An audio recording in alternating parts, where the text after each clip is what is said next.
Hello everybody, it is Beaver from the Humber Arboretum. And to get us ready for the wonderful day known as Earth Day, we are going to learn how to plant a tree and or shrub today because they both are planted in the exact same way. We get to do lots of tree and shrub plantings at the Arboretum. A lot of times we get to do them as part of a community event. Some of them are smaller events with different faculties from Humber College and different student groups and faculty groups within the college. But a common thing and one thing that's super important is to make sure that your tree and or shrub is planted correctly. And today we're going to go over some of the equipment that you want to use when planting a tree and shrub. One of the things, let me just mention, is first of all, this is such an awesome activity to do, to get out with your family. It can be for people of all ages, doesn't matter, and just a great way to get out, give back to nature, connect, and help out some of the wildlife as well. So today, the tree that I'm going to be planting is actually a hop tree. This is a really special tree, and it's not looking great right now because it hasn't leafed out yet, and it's got very small buds. So when this does leaf out though, this is a really unique tree. It's actually a very rare tree here in Ontario, and it's actually more commonly found on the shores of Lake Erie. So this one likes a well-drained soil, lots of sand, so a little bit of sandiness, likes to have that full sun. So we got a great spot for it. And this is a great example too of a tree that has sort of a dual purpose, I guess, in regards to nature, because this tree is also the host species for the giant swallowtail butterfly, which is interesting because the flowers of this tree are not the best smelling. It is pollinated typically by flies, and the smell of the flower is similar to that of rotting meat.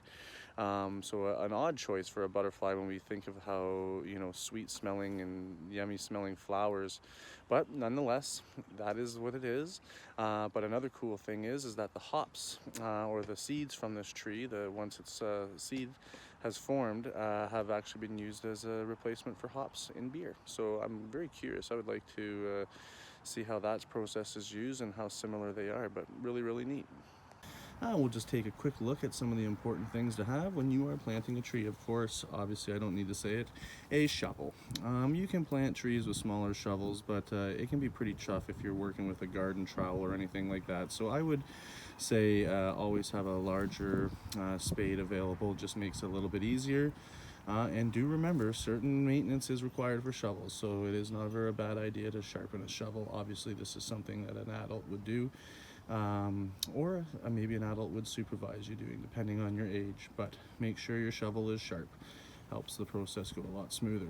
And as you can see inside of my little gallon, we're working with a 2-gallon pot today. We got my little safety glasses. Always a good idea to have safety glasses. Sometimes you just never know. It depends on where you're tree planting, depends on if you're under trees or whatever.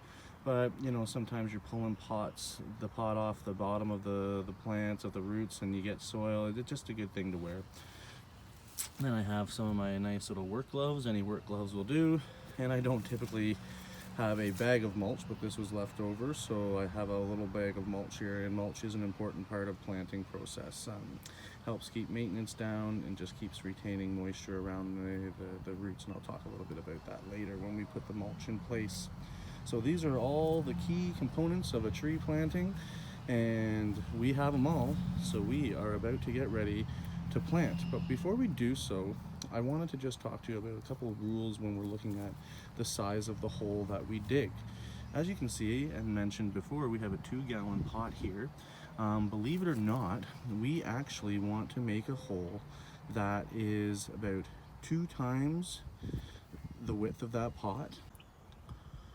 So what I've done here is I've stuck another 2-gallon pot beside the pot we're going to plant, just to give you a sense as to what I mean about how wide your hole is going to be. And I've just put that shovel in the ground there as well. What I like to do is kind of sort of cut out the perimeter of the hole first, using another pot as a guide before I actually dig the soil out from that hole. And again, you want to go about twice as deep as that root mass in there as well.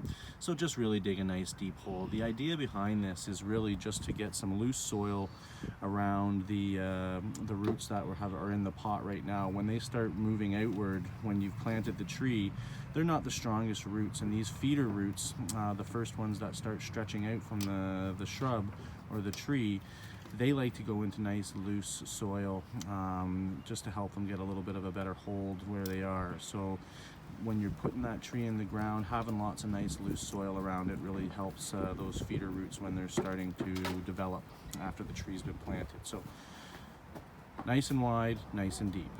This beautiful root mass, nice and healthy.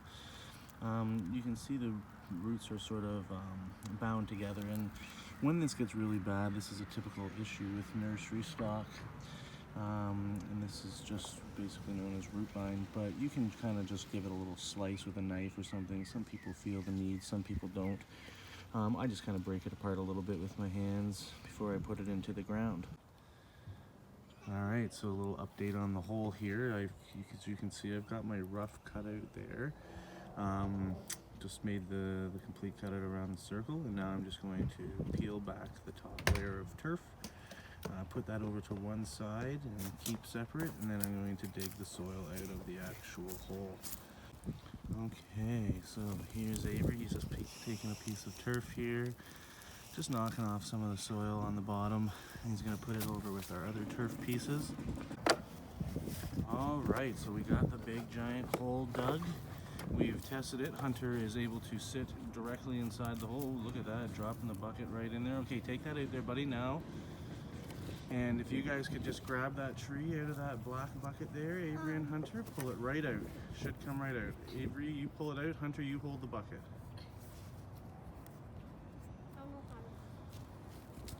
There you go. Great job, buddy. Dun, dun, dun, dun. Bring it over. Perfect. Thank you, bud. Now, that is not how you want a tree sitting in the hole. So what we got to do is we got to straighten it out. So as we're filling this in, we're going to make sure that the tree just stays nice and straight. Okay, there. These are human excavators here who are going to help bulldoze some of this dirt in. I'm going to get in here as well. Excellent. So good. Much dirt in as possible. And you'll see, because we planted on the hillside, we're going to have a little bit of a lip at the back of this planting, and that's okay. No big deal there. This tree is looking quite comfy right now. Excellent. Now what we're going to do, now just hold on a sec there, Hunter. Before we put the rest in, we're going to give it a little stamp down with our feet. So can you guys go around the tree and kind of stamp that down with your feet there? Just stamp around it. There you go, just like that. There we go. If you want to dance, you can dance. Oh, there's good stampers. I love it. You want to make sure that it's nice and tight in the hole, and then we're going to put the rest of that dirt on the top now. All right there, so the tree is in the ground. We've added the rest of the soil back in. Now it is ready for our last piece, which is the mulch. You could put a couple pieces of turf back in around the outside if the hole was too big, but you definitely need to leave a good size open. Okay everyone, now the final chance. We're gonna put the mulch around the base of the tree. We're gonna spread it out. Great job, boys. And what we wanna make sure we do is, we're not stomping this, Hunty. Get it right to the edge. And we wanna just make sure that around the middle of the tree, we make like a little bit of a donut.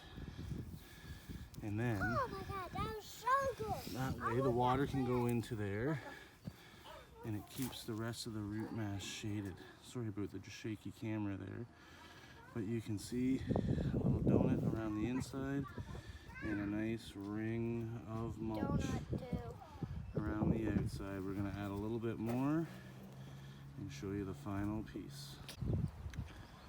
All right, everybody, so here is the final product. Now, something that you need to do before you walk away from your tree is just reach down and give it an old tug test. And you should be able to pull really hard and that shouldn't budge. If it does, you need to put some more soil in that and pack that around the tree. So just a last little reminder to do that, and that is our finished product. This should go into a big, beautiful hop tree one day. And have a great Earth Day, everyone. Beaver from the Humber Arboretum signing off.